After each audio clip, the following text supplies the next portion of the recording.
by a history student about the history of coffee.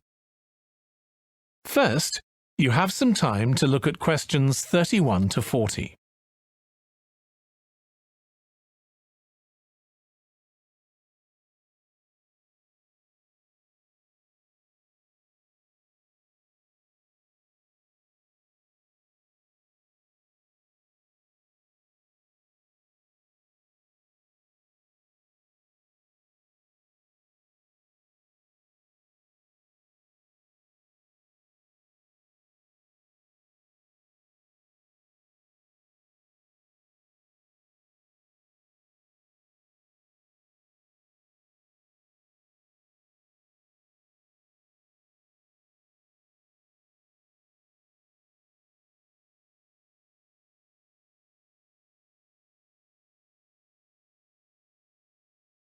Now listen carefully and answer questions 31 to 40.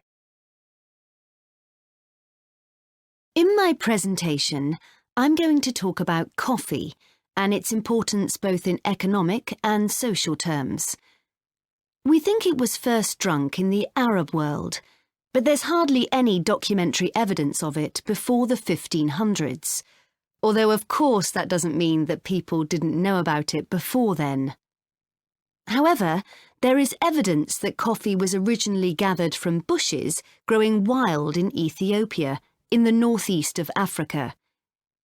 In the early 16th century, it was being bought by traders, and gradually its use as a drink spread throughout the Middle East. It's also known that in 1522, in the Turkish city of Constantinople, which was the centre of the Ottoman Empire, the court physician approved its use as a medicine. By the mid-1500s, coffee bushes were being cultivated in the Yemen, and for the next 100 years, this region produced most of the coffee drunk in Africa and the Arab world. What's particularly interesting about coffee is its effect on social life. It was rarely drunk at home, but instead, people went to coffee houses to drink it. These people, usually men, would meet to drink coffee and chat about issues of the day. But at the time, this chance to share ideas and opinions was seen as something that was potentially dangerous. And in 1623, the ruler of Constantinople demanded the destruction of all the coffee houses in the city, although after his death, many new ones opened, and coffee consumption continued. In the 17th century, coffee drinking spread to Europe, and here too, coffee shops became places where ordinary people, nearly always men, could meet to exchange ideas. Because of this, some people said that these places performed a similar function to universities.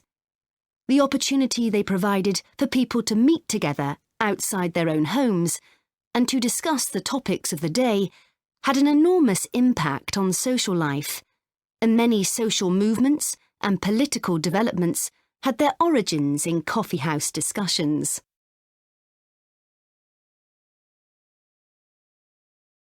In the late 1600s, the Yemeni monopoly on coffee production broke down, and coffee production started to spread around the world, helped by European colonization. Europeans set up coffee plantations in Indonesia and the Caribbean, and production of coffee in the colonies skyrocketed. Different types of coffee were produced in different areas, and it's interesting that the names given to these different types, like mocha or Java coffee, were often taken from the port they were shipped to Europe from. But if you look at the labour system in the different colonies, there were some significant differences. In Brazil and the various Caribbean colonies, coffee was grown in huge plantations, and the workers there were almost all slaves. But this wasn't the same in all colonies. For example, in Java, which had been colonised by the Dutch, the peasants grew coffee and passed a proportion of this on to the Dutch, so it was used as a means of taxation.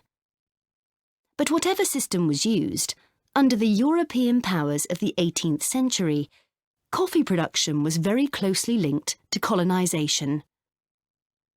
Coffee was grown in ever-increasing quantities to satisfy the growing demand from Europe, and it became nearly as important as sugar production, which was grown under very similar conditions. However, coffee prices were not yet low enough for people to drink it regularly at home, so most coffee consumption still took place in public coffee houses, and it still remained something of a luxury item. In Britain, however, a new drink was introduced from China and started to become popular, gradually taking over from coffee, although at first it was so expensive that only the upper classes could afford it. This was tea, and by the late 1700s it was being widely drunk. However, when the USA gained independence from Britain in 1776, they identified this drink with Britain, and coffee remained the preferred drink in the USA, as it still is today. So, by the early 19th century, coffee was already being widely produced and consumed. But during this century, production boomed, and coffee prices started to fall.